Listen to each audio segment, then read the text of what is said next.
Reka nkubwire yuko iyo ukoze icyaha ugomba kugihanirwa n'amategeko mu buryo butandukanye.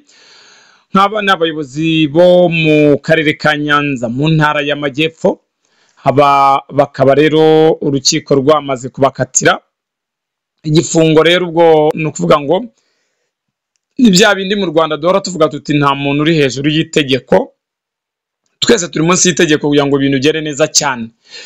Ubwo ndakubwira ngo wahageze ni iwacu kuri Alpha TV Rwanda, ni amakuru agendanye n'ubusesenguzi, ubucukumbuzi, ndetse buri wese akabasha gusobanukirwa n'ibyabereye hirya no hino, cyane cyane by'umwihariko mu Rwanda ndetse no hanze yarwo n'ahandi. Amakuru tuba twayatambukiye mu buryo butandukanye, ariko tugiye kwibanda mu ntara y'Amajyepfo mu karere ka Nyanza.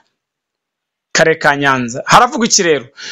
Nabonye ari urukiko rwisumbuye rwa Huye rwakatiye igifungo uwahoze ari umunyamabanga nshingwabikorwa w'akarere, ubwo mumwita ko gitifu, abantu bajya bagira ngo gitifu n'uw'umurenge ahari, burya ngo n'umuyobozi w'akarere rimwe na rimwe bamwita umunyamabanga nshingwabikorwa w'akarere, ngo ni gitifu mama babivuga gutyo nyine. Niba ushinzwe imirimo rusange y'aka karere bizwi nka DM, bamwita nyine DM, nawe rero bakaba rero bamukubise igifungo. Sasa ngiye kubana n'abavandimwe marambabwira ngo kugira ngo tubagezeho ibiganiro byacu nuko tuba dufite abaduteye inkunga, barimo kampani y'ubwishingizi ku bantu batunze ibinyabiziga bose, akaba bagiye kubariza muri MUA Insurance yahoze yitwa Phoenix Insurance.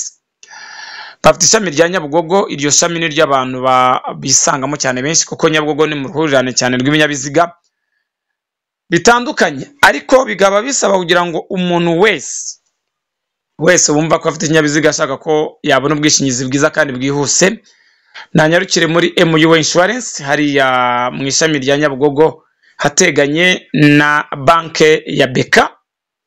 Umuhanda ureba mu majyepfo nyureze feruje za Nyabugogo, uratureba iburyo bwawe uratubona aba bavandimwe niho bari, ubundi uhite ubagana uhagere bagufashe cyane. Niba unakeneye na assurance y'ingendo zijya mu mahanga, rwose umuntu ukoresha ikirere cyane cyane abagendera mu ndege babahereza assurance namwe y'urugendo. Ubwo nako kandi mbajyana ku Kinamba, mbabwire yuko hariyo kampani bita Stay Kigali, bafite inzu z'amacumbi nziza cyane, afite inzu y'amacumbi nziza. Iyo nzu rero niyo abantu benshi bacumbikamo, nabonyemo harimo n'abazungu bajyayo, abasirimu benshi bakajyayo. Ubwo rero mubagane nara ku Kinamba neza n'izurenze ikiraro cya kiva mu mujyi ku Muhima ugeze ari amahoro y'umuhanda, igira imbere gato urahita ubona ahantu hari zebra crossing abanyamaguru bambukira, urebe haruguru yawe mu kuboko kw'iburyo, mbese hateganye na sitasiyo ihari munsi y'umuhanda. Hakurya yawe rero haruguru y'umuhanda hari uruzitiro rw'amabuye rw'amatafari ya ruriba, ntago ari amabuye. Aho ngaho niho rero bakorera, none icyapa cya Stay Kigali ukinjiramo cyakubwira nuko hari umutuzo ewana, buri wese wageze abafite gutuza guhambaye cyane. Ikindi bafite ibyumba byiza cyane biri comfortable, birimo televiziyo irimo amashene yose, yaba imyidagaduro, siporo ndetse n'ibindi. Bafite kandi internet y'ubuntu izwi nka wireless, bari muri chatting nta kibazo ufite. Tanda byaho ni comfortable, ubiryamyeho stress zirahunga. Ikindi bagufite ahantu ho kwicara ukaruhura mu bwonko, aho twita kuri terrace, witegeye imisozi ya Nyarugenge ndetse na Gasabo. Naho ngaho muri Stay Kigali. Ubwo rero nuko nkuko bimeze, babagane murasanga mu Taramu wanjye bamwita abantu Mutaramu. Nabonye hariya wenda ntaranajya ku izina rye, wakira abantu neza pe, ufite n'abandi bakobwa beza bamufasha, bamwita Benjamin, ngo mumugane cyane. Nababwiraga ni urukiko rwisumbuye rwa Huye rwakatiye igifungo uwahoze ari umunyamabanga nshingwabikorwa w'akarere, yewe n'uwari ushinzwe imirimo rusange. Aba rero uru rukiko rwabakatiye igifungo nyuma y'uko ngo ubushinjacyaha bwari bakurikiranyeho ibyaha bitandukanye birimo gutanga amasoko ya leta mu buryo bunyuranyije n'amategeko. Yego n'abandi babyumvireho bajya babikora, tukabumva tukabyihorera ariko tukaba tubabiciye urukiko. Rero n'iki ni cyaha cyo gukoresha inyandiko itavugisha ukuri n'ibindi bitandukanye. Rero twe nka Alpha TVN Rwanda twaje kumenya amakuru ko urukiko rwisumbuye rwa Huye rwemeje ko iki kirego cy'ubushinjacyaha cyari gifite ishingiro kuri bimwe, aho urukiko rwabyemeje ko ngo uyu Niyonshimye Olivier ahamwe n'icyaha cy'ubufatanyacyaha mu cyaha cyo gutanga amasoko ya leta mu buryo bunyuranije n'amategeko. Yego, noneho ngo urukiko nanone rwemeje ko Niyonshimye Olivier ahamwe n'icyaha cyo kumena ibanga ry'akazi. Ubu nta muntu wemerewe kumena ibanga ry'akazi, kumena ibanga ry'urugo, kumena ibanga ry'umucuti wawe muzanzwe. Ubundi umuntu wese uzimura agomba kuzajya ahabwa igihano. Niyonshimye Olivier yarazimuye, yamennye ibanga ry'akazi, baramuhana. Sasa rero urukiko rwisumbuye rwa Huye rwamuhanishije, urumva, igifungo cy'imyaka 8 no gutanga ihazabu ya miliyoni 4 z'amafaranga y'u Rwanda ku byaha byombi yahamijwe. Ko umunwa ari mubi, umunwa n'inda ni ibintu bibi cyane. Uyu mugabo ugiye gusesengura wasanga yazize ikibazo cy'inda, kuko yagiye kugira gute, yagiye gutanga nyine, agiye kuby'amasoko, gutanga amasoko binyuranyije n'amategeko, arongera arazimura, avuga amabanga y'akazi.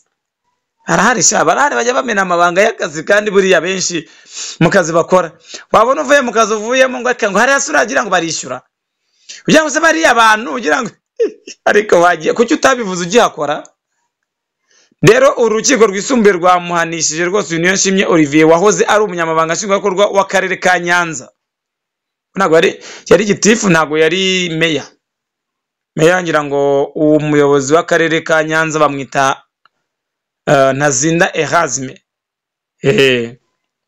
Ngo rero uyu yari umwungiriza we, yari sekreteri, ariko none dore yazize kuzimura, kuvuga amabanga y'akarere, none bamuciye miliyoni 4, yewe n'igifungo cy'imyaka 8.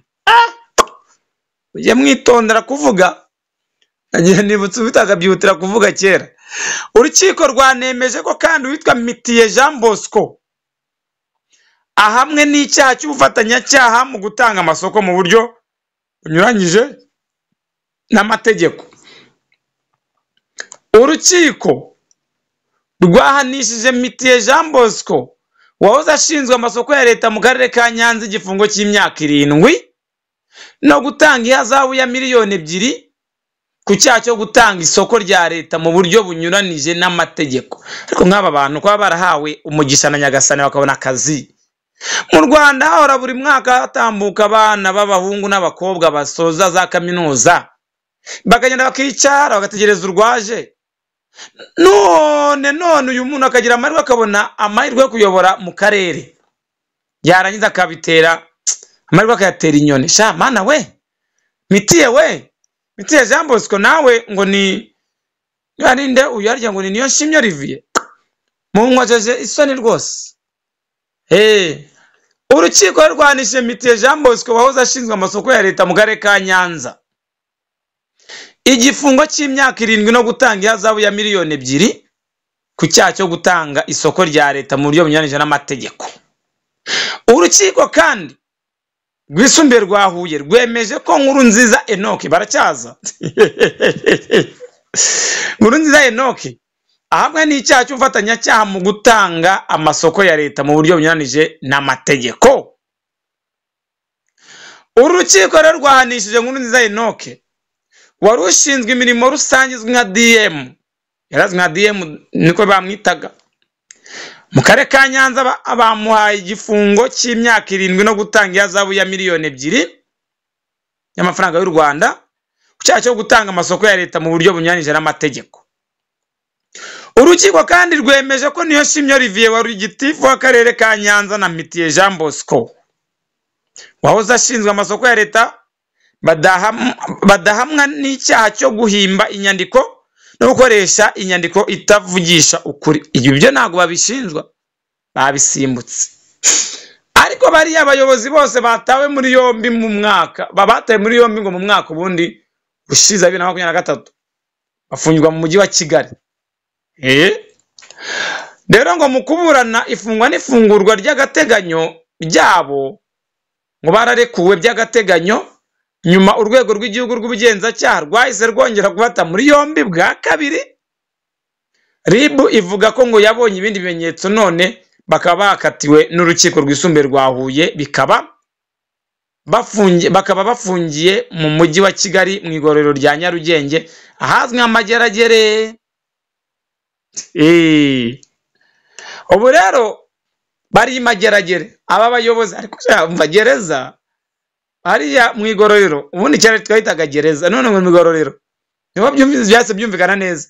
Haba hari abantu bize benshi bakomeye, abantu baciye mu nzego za leta, baciye mu buyobozi runaka, baciye mu matorero. Ewana hariya hari imuzombi z'abantu, hariyo n'abanyamakuru. Hazo niba badakora amakosa, ariko mama muzasanga wagiyeyo agaruka yabaye yagorowe, yabaye umunyabwenge. Ewana byataratanga ubamya avuga ati abantu mw'abantu mwe mukajye munarya ruswa, mukajye mukora amasoko mimbano, mukajye mumena amabanga y'ibigo. Ubwo rero bari hari Mageragere ariya mu igororero rya Nyarugenge. Ubwo bagende bakubite iyo myaka 8 n'irindwi, batange izo miliyoni 4 na miliyoni 2 bagaruke bakusubire mu buzima. Ariko ubwo nyine ubugarutse ufite ubusembwa kuko amezi 3 bayararenze, nta leta wakongera gukorera. Ubwo nyine ubugomba kujya gucuruza ikawa none. Ngayo ngo ariko bazwiye ngo abantu bari bagize batsinze urubanza bwa mbere, nibikonye kabone ibimenyetso ati musubireyo ngiye kwisobanura, kabaza kane na gatanu karangira bigenze bityo. Songa ibyo rero nguko aba bagabo bamaze gutabwa muri yombi nanone, cyangwa se bamaze kugezwa mu igororero rya Nyarugenge Mageragere. Ubwo bagiye gukubita y'imyaka 8 n'irindwi. Ubwo abana basize ni bari wateye inda cyangwa se wari wabyayeho, asanga umwana afite imyaka 8 cyangwa 7 cyangwa se na je secondaire. Urumva nuko nyine bigenda mu isi nyine yuko sheje urahanwa. So reka rero mbashimire mwakoze hano twabanye, rwose twabanye muri gahunda z'ibiganiro byacu. Mbabwira ariko nyaboneka turatabaza umuntu wabonye moto y'umubyeyi bitarisa, rwose mugerageze muyituzanire cyangwa se mutumenyeshe tugire dute dukurikirana icyo gisambo.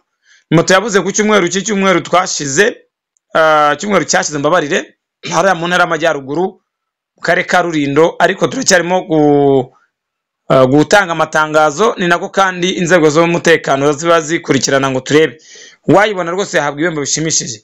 Kamashimire mwakoze, komeza mugire ibihe byiza nibyo murimo kandi bikomeze bigende neza cyane.